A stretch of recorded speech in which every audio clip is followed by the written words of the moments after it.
Za mwisho. Foleni ndefu zimeshuhudiwa hii leo kuanzia alfajiri hadi jioni licha ya kuwa na takriban mwezi mmoja wa kujiandikisha kama wapiga kura. Je, ni hofu ya kukosa nafasi ya kushiriki katika mustakabali wa taifa au ni mwamko mpya wa kizazi kinachotaka sauti yake isikike? Ni baadhi ya taarifa tulizokuandalia kwenye Dira ya Hope TV jioni ya leo.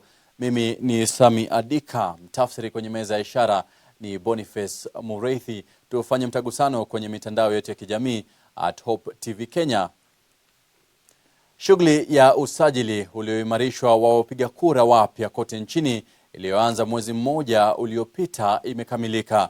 Tume huru ya uchaguzi na mipaka nchini IEBC ilikuwa imetoa ilani kwamba shughuli hiyo iliyolenga kuandikisha wapiga kura wapya milioni 2.5 ingefanyika kati ya tarehe 30 mwezi Machi hadi tarehe 28 Aprili na kushikilia kwamba muda huo haungeongezwa kivyovyote vile. Mwanahabari wetu Vincent Kerosi sasa anaarifu kwamba foleni ndefu zimeshuhudiwa katika vituo mbalimbali, kila moja akitaka kuingia kwenye sajili ya wapiga kura. Eneo la Archives, Nairobi.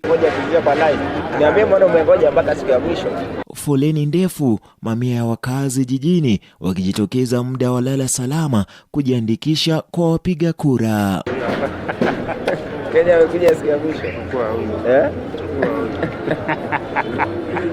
Hiki ni kimoja miongoni mwa vituo vingi jijini Nairobi ambavyo vilitengwa na tume ya IEBC kufanya usajili kwa lengo la kuwafikia idadi ya wapiga kura wapya milioni 2.5. Okay, these are Kenyans for sure, like this our culture, so the last day, the day that decides it, like don't have a rush in Africa they say, so basically we wait in the last minute, but that's it. Hao watu wametukaribisha vizuri hapa hivi, unaitishwa tu ID peke yake na pale unaweza kuwa hapa lakini unakata kula huko nyumbani. Sawa sawa. Kwa kuwa hii exercise ni rahisi sana. Voice yetu inafaa kusikika. Mimi nimeumia sana. Tax imekuja juu, anaongeza vitu juu. Alafu hakuna kitu anasaidia, hizo pesa zote anapata naeka kwa mfuko. Wengi wa waliojitokeza hii leo wakiwa vijana ambao lengo lao ni kutekeleza wajibu wao kikatiba katika uchaguzi mkuu ujao, tofauti na ilivyokuwa hapo awali, wakipata motisha na himizo kutokana na vuguvugu la Niko Kadi. Mimi nataka kujiandikisha kuwa mpiga kura kwa sababu ni haki yangu kama Mkenya. Kama ingekuwa tungekuwa tuna MP wanafanya kazi vizuri, wanatusikiza sisi wenye tuliweka hapo. Sasa hiyo wangekaa chini wale wote wenye waliuliwa June 24th 2024. Sasa hiyo wangekuwa accountability ingekuwa ishafanywa, but ni tu juu MPs wetu jo ni kama wameenda hapo washasahau what brought them to work. Ni saa ngapi hizi? Ni saa 8 dakika 46.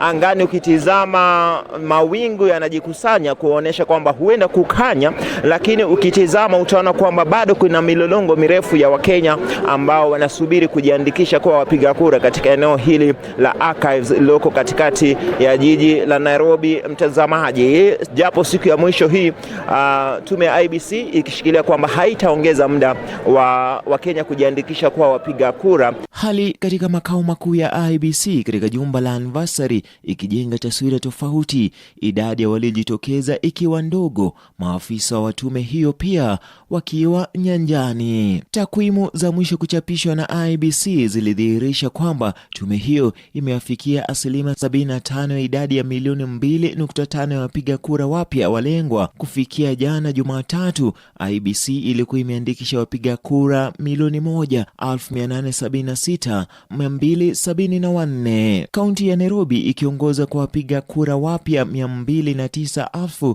ikifuatwa na Kiambu iliyoandikisha wapiga kura wapya 97,000, na Nakuru ikishikilia nafasi ya 3 na 81,000. Kaunti ya Lamu kufikia jana Jumatatu ilikuwa imeandikisha kiwango cha chini zaidi, ikirekodi wapiga kura wapya 8,345.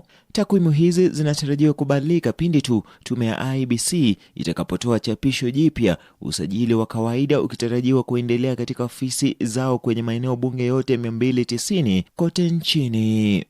Vincent Kirosi, Runinga ya Hope, Nairobi. Shukran Vincent Kirosi kwa taarifa hiyo.